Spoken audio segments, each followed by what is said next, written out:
Welcome back to the part 3 of the Dawah Bridge, the home run. I'm with Ahmed the Class, a spoken word dub poet, and we've been talking about some of his work and some of his up and coming projects, and finding out about his views on the role, how does he see the role of poets in society. Assalamu alaikum, brother. Alaikum salam rahmatullah. Okay, so we're on the final leg, the home straight, and it's really been good. It's been an eye opener for myself because I'm somebody that used to write poetry as a youngster, but I just find it intriguing and I admire the fact that you was able to take it to the next level of performing and literally going around the world or different parts of the world, traveling to places like the Lebanon. So I think that's really cool. And before the break, we were talking about, or just gently mentioned about the issue of free speech.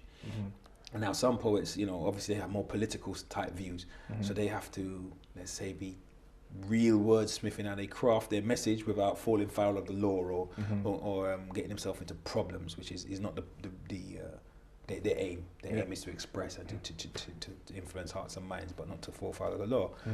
You said you don't have many political poems.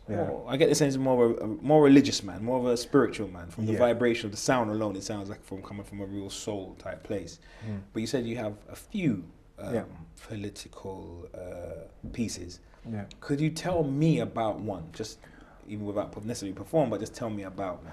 Sure. Okay. So, in the sort of political respect, I feel passionate about the youngsters, the youth in this country, and what is disheartening a lot of times is that youth fall into crime, or gun crime or knife crime, that sort of thing. So it's I feel, because I used to work as a support worker for youngsters. Okay. Yeah. So how long did you do that for? I did it for a few years. Yeah. Oh, it was seasoned. Yeah, you could say that. Yeah, you could say that. So obviously, I met a few youngsters that obviously came from different backgrounds as well. Troubled youngsters. Troubled right? youngsters. Yeah. And youngsters that have been to jail, or actually came from jail, or basically end up in jail. And I've just watched them,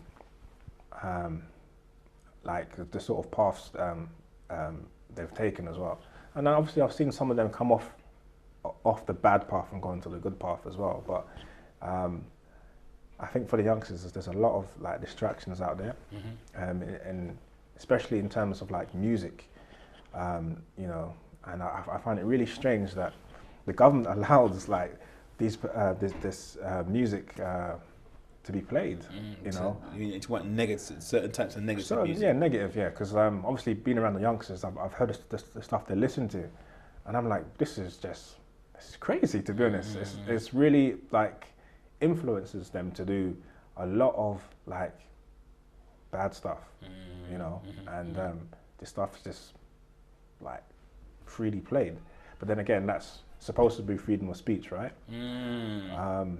But I've just seen it, influence the youngsters in a real bad light, and they enjoy it. They look up to these people that influence them to do crime and take drugs and just go out and rob, basically, and all the negative kind of things anarchistic type behavior. Yeah. So it's nice when you have like other artists that sort of counteract that as well, and just say no, this is not what you should be doing. You should be doing that as well. And for a lot of people, when you hear the truth, when you hear like sense, it hits you in a place. You feel it in your heart. Yeah. Like, well, what this person is saying is quite powerful because it's the truth. So I've had some pieces just talking about just basically speaking to the youngsters and just basically telling them to look this way rather than that way. If you know what I mean. And you're saying that in part was inspired by your support work with young people and seeing the kind of problems they would get themselves into and some of the things they were looking at in terms of the direction they were going in. Yeah. It's really, I mean, for youngsters, it's hard out there. It's hard because, like, if you imagine like someone, there's this postcode, like sort of postcode territorial kind of thing. Postcode beef. Postcode beef, that's what it is. So like certain youngsters, they couldn't go to another postcode because, they'll end up in trouble. And I've seen that like like, we'll get a youngster to go to a particular school, and he'll be like, you know what, I'm not going there because that's not my area, and that area I don't like this area, you know. And it's just. It sounds crazy to us as adults, but for them, yeah. for young teenagers living in certain geographical areas, in particularly like London, yeah, it's very real to them. it's very real. Very Yeah, real it's to them. no-go areas for them. Yeah. So, I mean, These young people, just to jump in, were they only non-Muslim background or from Muslim background? Were they only black and not white? Were they only white? Were they mixed? Okay. Mishmash. Mishmash. Yeah. So Muslim, non-Muslim, black, white, you know, Asian, various different backgrounds. Okay. Yeah. Okay. Yeah. So, yeah, interesting. Interesting time. Interesting time. It sounded like it was a steep learning curve. I mean, I used to work in prison for young offenders for a number of years, and yeah, that in itself was I don't know if they educated me more than I educated them, because I learned a lot from them. That's all I know. I learned a lot about a world that I wouldn't have really had a glimmer into, and I know a lot of adults don't really know what's going on. But they said it can be really hard for young people materially, on a material level, in a society like Britain. There's a lot going in terms of phones and nice tracksuits and trainers, but on a spiritual level or on a kind of moral level, there's something else going on in this society that's troubling, you know. Britain's a good place on some levels, and on another level, it's like you're thinking, am I looking at the same place? Because it ain't so. Yeah, there's different worlds within, you know. Yeah, different worlds within this place that we call Britain. Yeah, that's right. I mean, the youngsters get a hard time a lot of the time. They get a rough time, but it's really hard for them, you know. It's really hard, and it just takes a lot of people, or it takes some people, just to know what they're experiencing, you know, so that they can make that connection with them. Yeah. Do you know what I mean? Show a bit of empathy, a bit of understanding. Exactly. So you said that you made a point earlier on about a lot of young people being attracted to certain type of poetry, right? And I'm taking it hip hop. There's conscious hip hop. Yeah. There's religious type hip hop, and there's like sacrilegious or just anarchistic type hip. There's all different types, and you know what I'm thinking about is how powerful. We come back to the role of the poets are, not just because of the words that move people, but also the fact of the repetition. Yeah. If you watch a film, for example, it might be a violent film, or it might be it could be a war film, a cowboy, whatever. But films can be powerful, full of symbolism, imagery. But you kind of watch a film once, I've seen it already. You got certain messages from it, fine. But with spoken word, with hip hop, with rhymes, with poetry, it's something that sometimes people might play the same CD, they purchase an item, or they go on YouTube, or wherever they get their music from, or their sound, or the poem from, and it's something that we listen to over and over until they know it verbatim. Yeah. And that's like imprinted into their psyche on a certain level. So it makes me think, when they listen to certain sounds over and over again, certain words, it's like not brainwashing, but in a way it's like a brainwash, or like a hypnosis or something like that. Yeah. Because it becomes a part of them. It becomes a part of their worldview. So the artist is powerful, man. The artist is very powerful. I mean, even when I was younger, I listened to some hip hop that wasn't that good, to be honest. And quite recently, I just thought, let me go down memory lane and have a little listen to what I did before.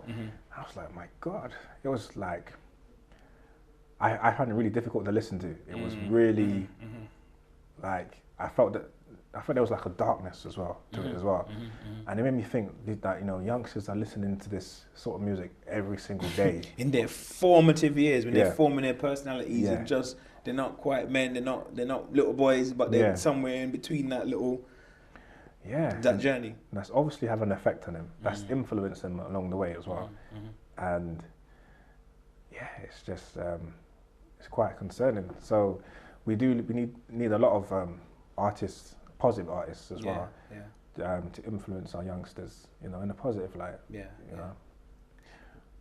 I think about my journey toward Islam and to becoming a Muslim, and funny enough, hip hop, people might be surprised who are not from of a certain age, or who are not aware of what was going on in terms of hip hop in the 1980s and the early 90s, and they were performing artists, spoken word artists, you can call them, or rappers, whichever term you use, but rap is a form of poetry, and they were delivering rhymes about their understanding of Islam.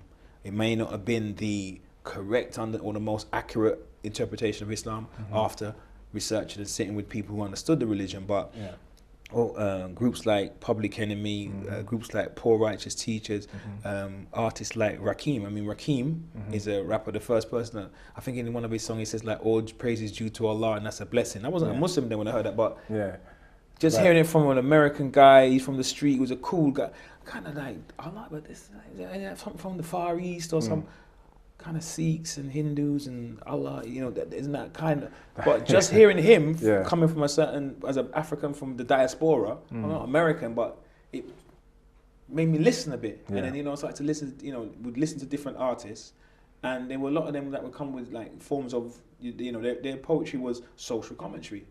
You know, they, you know, Public Enemy would talk about Malcolm X. They would play samples of, you know, El Hajj Malik Shabazz on their records, their recordings. They would start certain tracks with a soundbite from Malcolm X. So, Malcolm X, he sound like a kind of heavy dude. Like, who's this Malcolm X? Or even, you know, Malcolm the 10th, or, you know, like, oh, it's X. Oh, X is Malcolm. You know, but people started to pick up books and, you know, read his autobiography, and they said, so his journey to Mecca, okay, so he was a Muslim, so he was in contact with this man Elijah, but then he, you know, this whole story that many of us wouldn't have tuned into, but it was a vehicle to bring powerful ideas into our arena, you know? I've had a similar experience as well growing up, like in the sort of mid-90s to late 90s. There was this whole Pan-Africanism. You had, you know, it was like, I think that particular time, Malcolm X film came out around about that time, and you had a lot of like African Americans and African Caribbeans like just looking into their culture and getting all sort of Afrocentric, if you like, as well. And I remember that particular time there was like a lot of like Malcolm X stuff, like hats and T-shirts, memorabilia. That's right. So obviously, when you look into Malcolm X, all you hear is the word Muslim and Allah, you know, and you hear these Islamic words, you know. So for me, that was like an opener, you know, as well. So also getting into sort of my roots as well.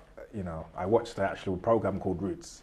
And noticed that Kunda Kente was actually a Muslim, because he was saying Allah, Allah, Allah, you know. And that made me like look into my faith even more. Just probably, I was like questioning, like perhaps my ancestors were Muslim as well. So, you know, so it's interesting, like the role that people play. Do you know what I mean? It has a powerful influence on you. Just by Malcolm X being who he is, like, you know, the word Allah and Islam came to me, you know, because he is an African American. I'm an African Caribbean. We have a similar. His mum was from the islands as well. Oh, exactly. So you know, we had that connection, you know, and so on the back of that, having that connection with the youngsters as well, you can just connect with them, you know, and influence them to look in the right direction. As well. No, it's interesting. You should say that, because you know, Malcolm X and you mentioned Kunta Kinte, and a lot of Muslims, you know, were in West Africa, and those still exist in the West. Generations of Muslims, but a lot of people that were brought from West Africa, should I say, into what they call the New World, into the Caribbean, into America, were of Muslim heritage. And you do find that people start to research history, and they find, okay, so there's all these different, you know, they got Islamic roots. So some brothers don't even like to use the word convert or revert anymore. They said, nah, man, people being Muslim forever, man. I just lost my way because of certain circumstances. I'm back home again. Spiritually, I'm back home again. So I ain't new to this. I'm new in this form, in this life form, but I'm, you know, culturally, it's not something that's alien to us. In West Africa, they have this concept of the griot. Could you tell us what your understanding of that is, and do you see yourself as one? Well, for my little understanding, I believe it's somebody that perhaps tells stories, or is a poet. So you have like storytellers. So you have like people that tell stories in a poetical form. That's my understanding. And like they retain the knowledge of the clan. Yes. They retain the person that keeps that story and the oral tradition. They keep that alive. Okay, I'm learning from you. So yeah, okay. Something that's what I've heard. Something of that nature, though. Yeah. But they use poems. Yeah. And they keep that alive and they pass it on. So it's stuff that's sometimes not always in book form, but it's memorized. Yeah. You know, and I'm wondering if you are a modern. I thought about that because I've been called a grit before, you know, by African-centrics, Afrocentrics. But I looked into it and I thought perhaps it's just like in my DNA. Maybe it's just like something that my ancestors probably done, and you know, something that's coming through in me. So yeah, I do look at myself as a modern day grit. Yeah. No pressure, right? No. No. The big responsibility, though. Yeah, it is. It is. But I mean, for now, I take it with a pinch of salt at the moment. You know, I think as an artist, I'm still growing as well, and yeah, we'll see where it takes me. Where do you see your future, inshallah, like as a performing artist, as a spoken word dub poet, Muslim dub poet, bringing Islamic messages? Where do you see your future, inshallah? Inshallah, I see me. I see my work, inshallah, just being universal as well, and you know, so with that being universal, obviously, going to my own people as well, and you know, giving them a good insight about Islam as well. I like to see myself be on some sort of platform where I could, you know, address certain needs if need be. I'm wondering if that's to do with the youth, because when you talk about the youth, I felt the passion. Yeah, for the youth, yeah. And I just like hope my material influences people, you know, and I hope I can get the reward from those that I influence and touch and you know, make a difference to. Inshallah. And what about the future of the poet or the poetic scene in Britain, in the Muslim community across the well, maybe share a little bit about your knowledge about that scene. I'm making a big assumption based on my research on you that you've been up and down the country and seen different little hubs of activity, maybe like in the Midlands or up in Manchester or, you know, different parts. Yeah. What's going on out there on that spoken word scene that might not be coming on, you know, BBC Two or BBC One on that, but you know, like what's out there? I think a lot of people are drawn to spoken word artists because these artists, they bring something out of them, you know, and they're invited to go to different places around the country, and it's almost like they bring a particular energy with them, you know, and I think it's needed. It's very needed because, you know, in like the sort of aspects of religion and your day-to-day lives as well, you could sort of, I don't know, just get quite mechanical, and just having various nights where you can actually just, you know, just take it all in, you know. That's a big deal, actually. You mentioned that in the past, but that's a big deal. That in at times as Muslims, we're at risk of almost going on automatic, like being matrix Muslims, almost all the rituals are just on automatic pilot. Like you're not present emotionally, you're not present spiritually or psychologically, but outwardly, you know, the routine is maintained. Yeah. So there's something about the poet breaking the monotony as well, or, you know, there is, making you alert, inshallah. There is, and when you go out, you get like different types of artists as well on the night as well. You get like your spiritual artists, you get your political artists, you get your sort of bit of both, mixture, political and spiritual, and people that go to these places are just drinking, you know. You know, you see mixed emotions. Some people are there just to start crying, you know. When you say he's drinking, people get nervous. They say, "G said drinking." Yes, I mean, he said drinking. Yeah, spiritually drinking. You're being fed of what the poet's actually feeding you. People have to remember that you're a poet, so you will employ metaphor from sure. time to time. Yeah, of course, yeah. Non-alcoholic. Yeah. I hear you. So it's just everyone has their spiritual cups out, and then the poet's just pouring, you know, and there's people there. So there's a scene out there. There's a scene, a scene out there. Yeah, and it's from what I can see, it's thriving. I don't think everyone's in agreement with the scene because they're, you know, you have some people that not really keen. Yeah. You know, but it is growing because what I see as well, a lot of times with these scenes is that they act as a halfway house for a lot of people. You get the people that are quite new to Islam, but they feel quite shy going in the mosque, but they feel more comfortable going to these places.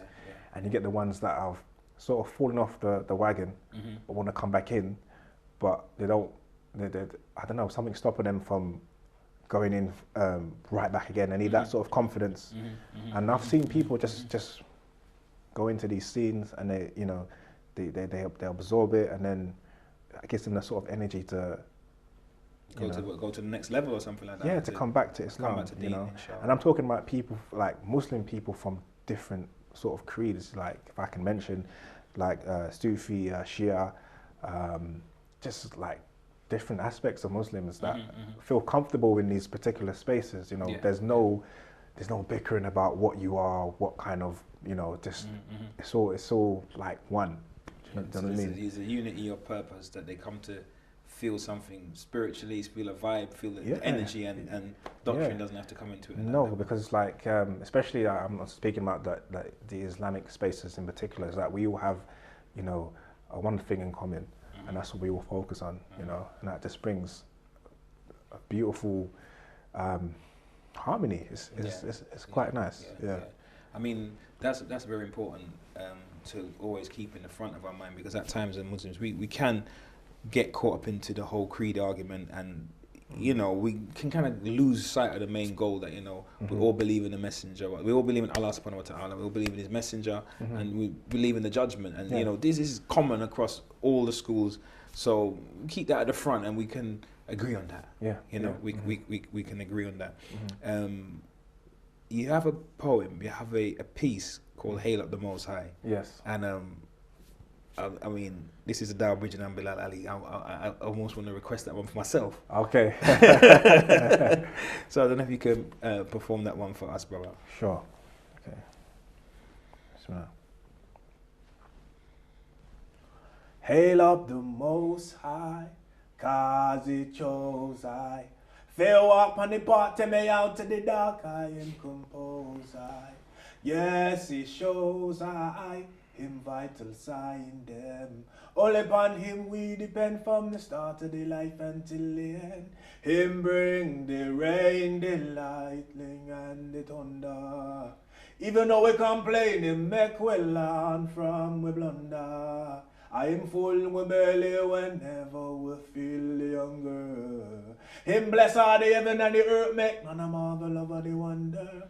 I saw them caressing the countless blessing we can't define in the number. Him govern day or night or season, and him I feel no slumber. We stand firm and steady when me ready, only ready, and me reason and ponder. When me think about the Almighty One, him make we heart stronger.